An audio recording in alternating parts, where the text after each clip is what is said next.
Hey guys, I'm back for chapter 11 of The Miraculous Journey of Edward Tulane. If you remember yesterday, Lolly, who was Nellie and Lawrence's daughter, she came to visit and she did not like hearing how good that Lawrence and Nellie were treating Edward. She was kind of mad about it. So she had picked him up and thrown him in a trash can. And then she put the trash can in the truck and left the house. And then we had seen this picture where Edward is lying in a garbage pile. So we're going to jump into chapter 11 and see where the journey takes Edward next. Edward ended up at the dump. He lay on top of orange peels, coffee grounds, rancid bacon, and rubber tires. The first night, he was on top of the garbage heap, and so he was able to look up at the stars and find comfort in their light. In the morning, a short man came climbing through the trash and rubble. He stopped when he was standing on top of the highest pile. He put his hands under his armpits and flapped his elbows. The man crowed loudly. He shouted, "Who am I? I'm Ernest, Ernest, who is king of the world. How can I be king of the world? Because I am king of garbages, and garbages is what the world is made of. Ha, ha, ha. Therefore, I am Ernest, Ernest, who is king of the world," he crowed again. Edward was inclined to agree with Ernest's assessment of the world being made of garbage, especially after his second day at the dump, when a load of trash was deposited directly on top of him. He lay there buried alive. He could not see the sky. He could not see the stars. He could see nothing.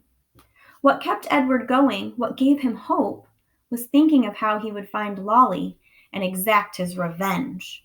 He would pick her up by the ears. He would bury her under a blanket or a mountain of trash. Do you see how the word her was slanty?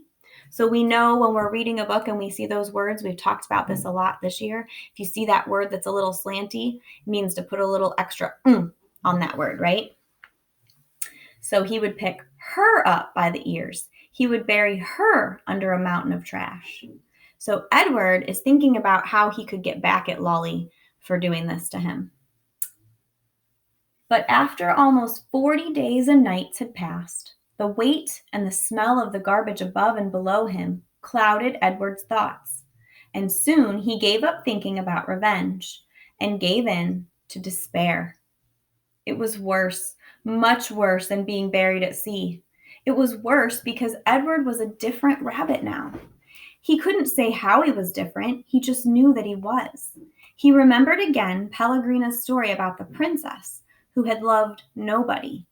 The witch turned her into a warthog because she loved nobody. He understood that now. He heard Pellegrina say, "You disappoint me." "Why?" he asked her. "Why do I disappoint you?" But he knew the answer to that question too. It was because he had not loved Abilene enough. And now she was gone from him, and he would never be able to make it right. And Nellie and Lawrence were gone too. He missed them terribly. He wanted to be with them. The rabbit wondered if that was love. Day after day passed, and Edward was aware of time passing only because every morning he could hear Ernest performing his dawn ritual, cackling and crowing about being king of the world. On his 108th day at the dump, salvation arrived for Edward in a most unusual form. The garbage around him shifted, and the rabbit heard the sniffing and panting of a dog. Then came the frenzied sound of digging. The garbage shifted again, and suddenly, miraculously, the beautiful, buttery light of the late afternoon shone on Edward's face. How do you think, or who do you think, got Edward out of the garbage pile? Do you remember what he heard? Check out the next picture. You guessed it, a dog. So tomorrow we'll find out what happens in chapter 12 of The Miraculous Journey of Edward Tulane. He sure is on quite a journey, isn't he, you guys? Mamma mia, he's traveled all over the place so far. So tomorrow we'll check out chapter 12.